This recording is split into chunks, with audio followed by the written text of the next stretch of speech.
On In Radio, on Omni Studio, on YouTube, and wherever you get your podcasts, I'm James Crid.land, the radio futurologist. This band put this EP out a few months ago with little or no fanfare outside of core fans, but they're building. That's exactly the kind of story, the kind of record we need to kick this whole thing off with. Because, man, it's not about fanfare. That's fireworks and a hangover the next day. It's about quality and consistency. We're Beats One. We're worldwide. And from now on, we're always on. That voice, it's Zane Lowe in June 2015, launching Beats One, a radio station run by Apple and available exclusively on Apple Music. The programming is good and high quality. It's great to see Apple invest in radio, and invest they have with 3 great-looking studios in LA, New York and London, and some great broadcasters too. However, Beats One has hardly set the world alight. I monitor radio stories from the world's press, and it's very rare that Beats One gets a mention.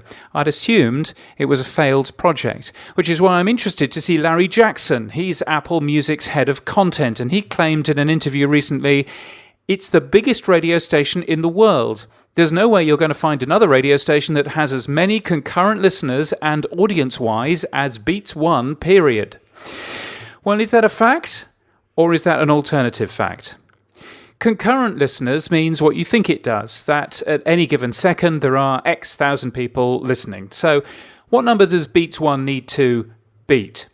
Well, Shoutcast shows concurrent figures for the radio stations on its platform on its front page, shoutcast.com, and the most popular radio station there has a concurrent listener figure of about 7,000.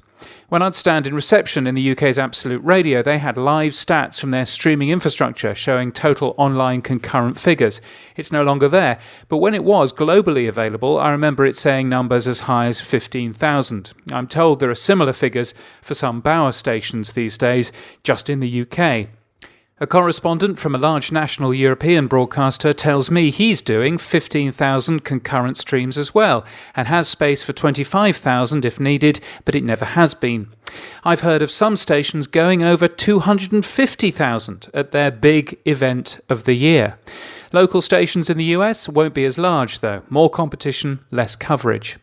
Now we don't know the figure for Beats One because Apple won't tell us. So for clues about how big Beats One is, it's probably worth comparing Beats One on social media. Media Info lists the latest numbers, so you can go and have a look at that. Beats One has 495,000 followers on Twitter, whereas Radio One, its closest competitor, has 2.8 million. Beats One on Facebook has 11,000 likes. BBC Radio 1 has 2.6 million. On Instagram, Beats One has 126,000 followers, while Radio 1 has 546. There's a picture emerging here, and I wonder if you can see what it is.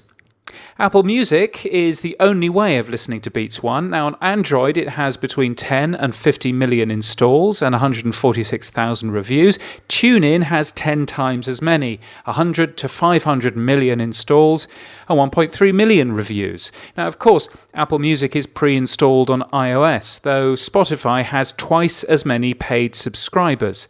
You don't need to subscribe to Apple Music on either platform to listen to Beats One, but that fact's rather hidden, and Apple Music, and hence Beats One, is not available on any other platform, not on Radio Player or iHeart or Radio App, so undoubtedly it has less distribution than any other station. And of course we're overlooking another big point here. It's the biggest radio station in the world, said the man from Apple. There is no way you're going to find another radio station that has as many concurrent listeners. He's not just talking about the online world, as I've been doing so far, but radio as a whole. So some of the biggest radio stations in the world are in the UK, a happy coincidence of strong national radio listening and a comparatively small amount of choice. The biggest of them all is BBC Radio 2, and that has 15 million weekly listeners, with a total audience of 3.2 million in the 15 minutes between 8 and 8:15 on a Monday morning. 3.2 million. Now that isn't strictly a concurrent listener figure, but it's likely to be very close. So at peak, 3.2 million people are listening to BBC Radio 2 at the same time, via FM, DAB, digital TV and online. Radio 1 and Radio 4 also do over 1 million concurrents at this time, incidentally. So how big would 3.2 million be for online radio? Well, YouTube claimed 2 million concurrent viewers for a presidential debate at the end of last year, and they said that 2 million concurrent viewers was one of the biggest live streams of all time. But Radio 2 achieves more, 3.2 million every single Monday morning. Is Beats One really beating that day in, day out? Has Beats One ever achieved that kind of level of listening? Now look, it's great that Apple wants to be part of radio's success, but if Apple really wants to show how big Beats One is, the Triton Webcast Metrics team have the methodology and the technology to achieve some robust, comparable figures with the rest of the online market. Apple shouldn't forget about radio's other platforms too. It's where the majority of listening happens, after all. It must be possible to appear in Nielsen or in Radar, and who knows, perhaps they're privately there already. Until then, don't believe Apple's alternative facts, because as the evidence would appear to show, Beats One is almost certainly not the biggest radio station in the world. Which begs the question, why claim it is?